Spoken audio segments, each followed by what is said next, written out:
महाकुंभ का वातावरण अद्भुत था। जैसे ही हम मोक्ष संन्यास योग की गहराई से लौटते हुए वहां पहुंचे, चारों ओर आध्यात्मिक ऊर्जा का संचार था। तीर्थ यात्रियों की गुनगुनाहट और मंत्रों की लहरें एक अद्भुत धुन में गूंज रही थीं।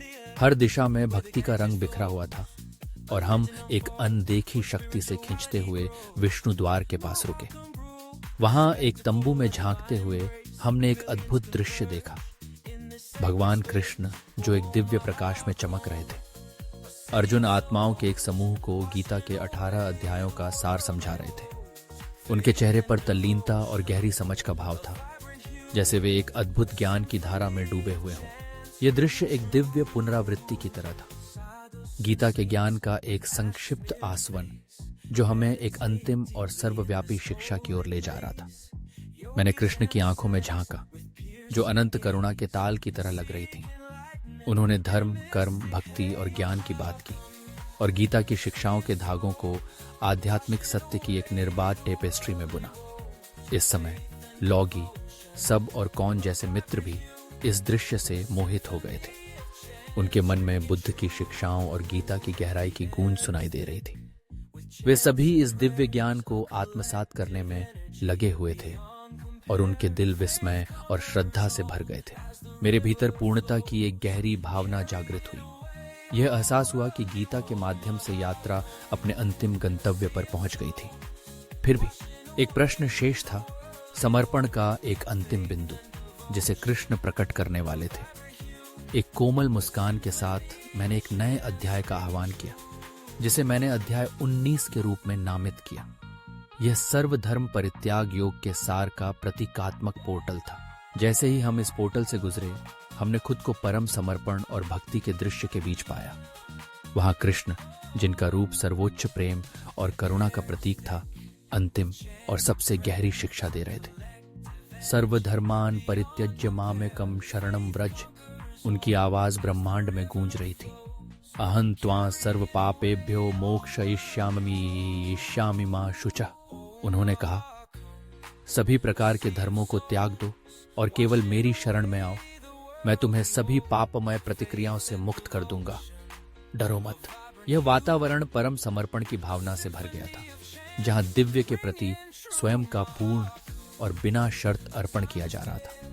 यह सभी शिक्षाओं की परिणति थी, मुक्ति के मार्ग पर अंतिम कदम। प्लेटो ने अपने दार्शनिक दृष्टिकोण से कृष्ण की शिक्षाओं का विश्लेषण करना शुरू किया।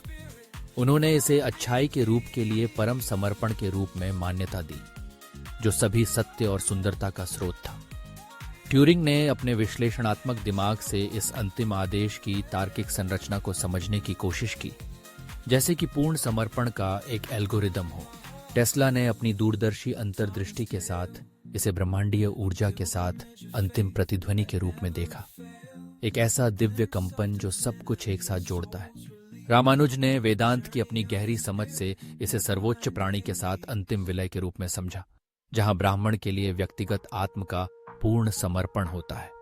सुकरात ने अपनी विशेष पद्धति का उपयोग करते हुए अर्जुन आत्माओं को विचारोत्तेजक प्रश्नों में उलझाया, उन्हें समर्पण के अर्थ और सच्ची भक्ति की प्रकृति की जांच करने के लिए चुनौती दी। ओशो ने जागरूकता पर जोर देते हुए उन्हें बिना किसी निर्णय के वर्तमान क्षण का निरीक्षण करने के लिए प्रेरित किया, ताकि वे दिव्य के पूर्ण समर्पण में शांति पा सकें। सद्गुरु ने आंतरिक इंजीनियरिंग पर ध्यान केंद्रित करते हुए उन्हें आंतरिक जागरूकता और समता को विकसित करने की दिशा में निर्देशित किया, ताकि वे अहंकार की सीमाओं को पार कर सकें और सर्वोच्च आत्म के लिए आत्मसमर्पण कर सकें। लॉगी, वैज्ञानिक, ने क्वांटम भौतिकी के लेंस के माध्यम से कृष्ण की शिक्षाओं का विश्लेषण किया। उन्होंने पूर्ण समर्पण की अवधारणा को दिव्य के साथ उलझाव की अंतिम स्थिति के रूप में देखा। सबने सहानुभूति, प्रेम और करुणा की गहरी भावना को महसूस किया, जो परिदृश्य में व्याप्त थी, और एक सार्वभौमिक चेतना के साथ विलय की भावना का अनुभव किया। कौन एक पर्यवेक्षक के रूप में तुलनात्मक धर्म के दृष्टिकोण से कृष्ण की शिक्षाओं का विश्लेषण कर रहे थे। सर्वधर्म परित्याग योग की अवधारणा और विभिन्न आध्यात्मिक परंपराओं में समर्पण के विभिन्न मार्गों के बीच समानताएं खींचते हुए न्यूटन ने भौतिकी की अपनी समझ के साथ समर्पण की अवधारणा को कर्म के बलों से अंतिम मुक्ति के रूप में देखा, जो क्रिया और प्रतिक्रिया के नियमों को अतिक्रमण करता है। आइंस्टीन ने सापेक्षता के अपने सिद्धांत के साथ समर्पण की अवधारणा को अंतरिक्ष और समय के अतिक्रमण के रूप में खोजा, जहां शाश्वत वर्तमान की अनुभूति होती है। विष्णु द्वार, जो संरक्षण और दिव्य कृपा का प्रतीक था, हमारे सामने खड़ा था, एक मूक गवाह के रूप में, जो आध्यात्मिक अभ्यास के अंतिम लक्ष्य, पूर्ण समर्पण और मुक्ति के मार्ग की याद दिलाता था। जैसे जैसे शिक्षाएं जारी रहीं, हम सर्वधर्म परित्याग योग, पूर्ण समर्पण के योग के रहस्यों में गहराई से खींचे गए। यह एक ऐसा स्थान बन गया जहां हमने मुक्ति के अंतिम मार्ग की समझ को अपनाया। विष्णु द्वार, समर्पण के इस क्षेत्र का प्रवेश द्वार, दिव्य कृपा की स्थायी शक्ति और मानव अस्तित्व के अंतिम लक्ष्य, सर्वोच्च प्राणी के लिए पूर्ण समर्पण का प्रमाण था।